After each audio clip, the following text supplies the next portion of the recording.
lighting. Yeah, that's great. I think Isaiah has that same phone case. Did you talk about that yet? Yes. He brought his up. Yeah. He did. Good. So a couple weeks ago, you got to do an episode without the rooms. It was you two. Was that kind of a nice break? It was, for us on set, we'd been doing such intensity and doing so many things in one vein for so long. It was nice to kind of have a break and a relief, but it had its own kind of intensity and its own challenges as well. But it was so interesting to see everyone do something different, and I quite enjoyed it. I mean, yeah, for Jace especially, because he had the lovely moment of the snap from terrified Jace, oh my god, this demon, what on earth is that, to why am I wearing a blazer? You know what Why am I in teal? What's going on here? So that it's just as an actor, it's a lot of fun to be able to do the kind of dichotomy on both sides. Are you excited to work with any new characters in season 2 in particular? We don't know what they are. We don't know. Yeah, we're hoping that a couple are written in, and I know Ed has an idea about someone I know very well coming in and playing one of the characters. I don't know if that's going to work out, but yeah, it's going to be a lot of fun. It's always fun to introduce new things because otherwise it gets a bit boring. So yeah, it'd be great. It always complicates things. The Shadow World is such an intricate place with so many connections that whenever a new character comes in, it just complicates things further and makes it more exciting. How do you think Jason Clarke is going to react to the brother-sister bombshell? What are we going to see about that? You'll find out in the next few episodes. There's not much we can say. There's not a whole lot we can say. I mean, and again, like we've been asked this a lot because that was the last episode of Ed.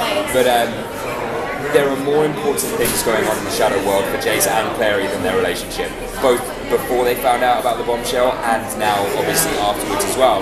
Valentine is still out there, he's still amassing an army, he's still a threat, so as far as the relationship goes, that gets kind of put on hold for a little bit because we have more important things to worry about, and then things take a turn, and then the season ends, and you'll see.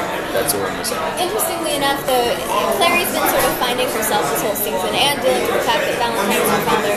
Jason's just found this out, and so he's going through a lot of the same things that she went through in the first episode. So that'll be an interesting thing going forward with their relationship. How has being a part of a show like this changed your life and your career? Yeah, it's definitely molded my career a little more. There are offers coming to my table that I never dreamed in a million years that I would be doing. You know, and I'm jet setting all over the world, and I'm flying in first class for the first time. Like I grew up in a small town in Kent. You know what I mean? I grew up in Farmtown. Like was never expected to kind of rise to this, and it's amazing because it's spurring me on. It's encouraging me, and it's making me fight harder and appreciate more of the world around me and where the world is landing me. And it's exciting too, looking forward to season 2 because we had such a great time and poured our heart and soul into making this first season. Moving forward, it'll be exciting to go back in and take what we've learned and what we've seen, what the fans responded to, and sort of continue to craft the show. Yeah, go ahead. And what has it been like to attend conventions? This is like your third or fourth, isn't it? It's my third. My second. Yeah.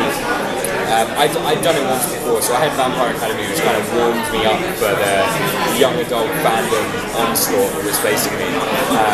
But yeah, so that kind of warmed me up. So I did New York Comic Con once before with that.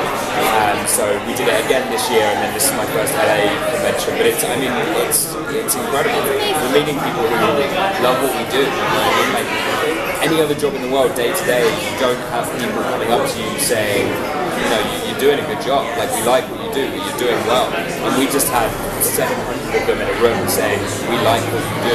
So it's very emotional, and it's really, it's almost quite hard to take in because I'm not used to that. So it's just a big thank you to the people who support us. I always find it interesting because they have such a different perspective than we do. We've been living it, we've been experiencing it, and they've been observing it. And so they see things and notice things and put things together that maybe we didn't because of how close we are to it.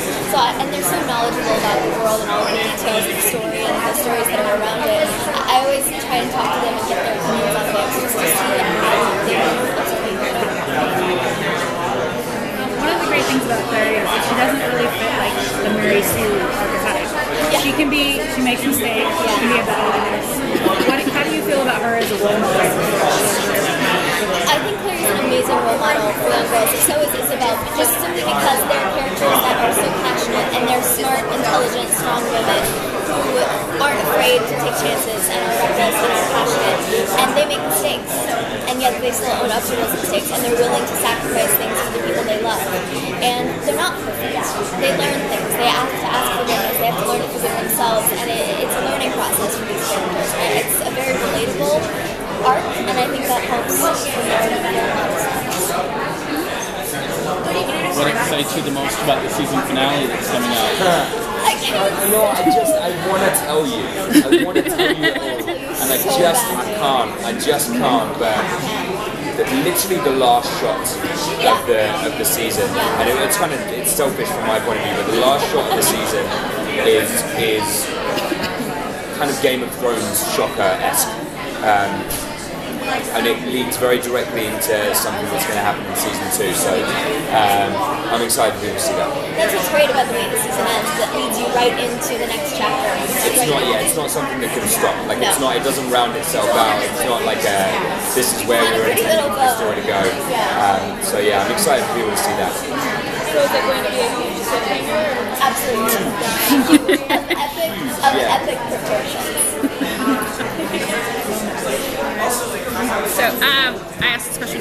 If there are any shows that are currently airing that now you're going to have a little break before you start filming, that you would like to do a guest spot on in your free time? Oh man, my answer's always been the same. I would eat someone to be on The Walking Dead. Like me and my girlfriend. Yeah, I might have to. I'm down. I'm down to do it. Like I watch it with my girlfriend weekly, and it's my absolute favorite show. So it would be that. So if the producers are watching, I'd love you to put me on the show at some point. I am a huge Game of Thrones fan. I have such an admiration for that show in every aspect, and that would be a dream. Funny moments on set? Countless. Thanks for this one. There were pranks, and there were in the last episode we had a scene with Kat, myself, Isaiah, and Adam, who played Michael. And there was just something about that day. It was a long day. We've been doing stuff, and we just couldn't stop laughing. We just couldn't stop laughing, and it was.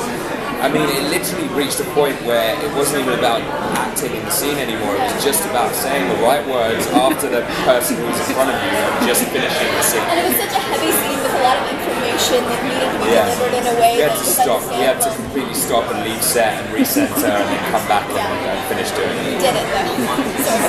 Alright guys, tell them we are. Thank you. Yeah.